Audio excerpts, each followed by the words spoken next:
क्या आप जानते हैं फैक्ट्री में बल्ब कैसे बनता है? और क्या आपको पता है पुराने बल्ब में यह स्प्रिंग क्यों आती थी? और कैसे फैक्ट्री में बल्ब की टेस्टिंग की जाती है? और क्या आप जानते हैं फैक्ट्री में बल्ब बनाने के लिए कैसे कांच का इस्तेमाल किया जाता है? और क्या आपको पता है फैक्ट्री में मिक्सर कैसे बनाया जाता है? तो चलिए देखते हैं कि इस बल्ब को बनाया कैसे जाता है। तो इस बल्ब को बनाने के लिए सबसे पहले ग्लास फ्लोट को घूमते हुए मशीन पर लगाकर नीचे से हीट देते हैं और उसे नीचे से कुछ इस तरह बनाकर एक फिक्स शेप में कटिंग करते हैं। फिर इनमें लीड वायर डालकर उस पर ग्लास फ्लोट को चिपकाते हैं। फिर इसे हीट देकर नीचे से पतला करते हैं। अब इसे दूसरे मशीन में भेजकर लीड वायर को फैलाते हैं और इसे नीचे से टेढ़ा करके उसमें फिलामेंट वायर को अटैच करते हैं। फिर इस वायर को ऊपर की तरफ करके रोड में फिलामेंट सपोर्टर को लगाते हैं जो फिलामेंट को सपोर्ट प्रोवाइड करता है और इस तरह बल्ब का इंटरनल पार्ट यानी ग्लास मोल्ड बनकर तैयार हो जाता है। अब बारी आती है इस पर बल्ब कवर लगाने की। इसके लिए बल्ब कवर को इस घूमती हुई चक्री में डालकर लाइन से आगे भेजते हैं जहाँ एक एक करके ग्लास फ्लोट के ऊपर रखा जाता है।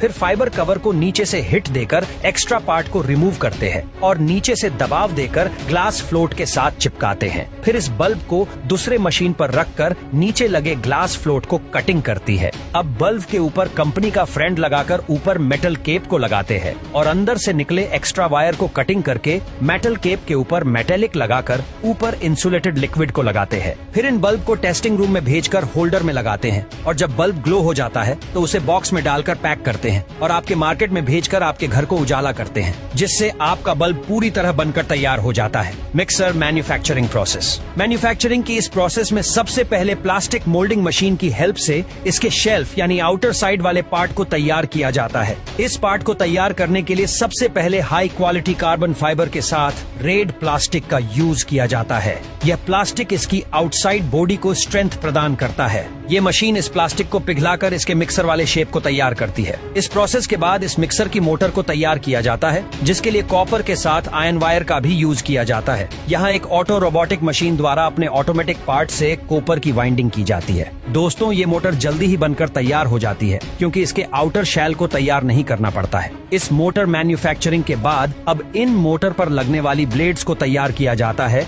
जिनको स्पेशलिस्ट इंजीनियर द्वारा निर्धारित शेप के आधार पर तैयार किया जाता है। इन ब्लेड्स को तैयार करने के लिए आयरन शीट के साथ एल्यूमिनियम धातु का यूज किया जाता है। ये एल्यूमिनियम धातु स्टेनलेस स्टील की बनी होती है, जिन्हें पतला करने पर ये बहुत मजबूत और धारदार हो जाती है। फाइनली इन ब्लेड्स को शॉर्ट माउंट पर असेंबल कर दिया जाता है, जिसे बाद में मिक्सर ब्लेंडर के साथ अटैच किया जाएगा। इस प्रोसेसिंग के बाद अब इस मिक्सर के जार वाले पार्ट को तैयार किया जाता है, जिसे तैयार करने के लिए रिसाइकलिंग कांच का यूज किया जाता है, जिसे बहुत ज्यादा तापमान पर पिघलाकर इन जार को तैयार किया जाता है। अगली प्रोसेसिंग में अब इन मिक्सर के ब्रेन यानी मदर बोर्ड को तैयार किया जाता है, जो मोटर की पावर को बढ़ाता है और कम करता है। फाइनली इन जार की टेस्टिंग होती है और इसी के साथ इनमें ब्लेड्स को भी असेंबले कर दिया जाता है। इस प्रोसेस के बाद अब इस मिक्सर की संपूर्ण असेंबली की जाती है। इसमें स्विचेस, मोटर, वायर सभी को अटैच कर दिया जाता है। अब फाइनली इन सभी के टेस्टिंग करके इन्हें सेलिंग के लिए भेज दिया जाता है।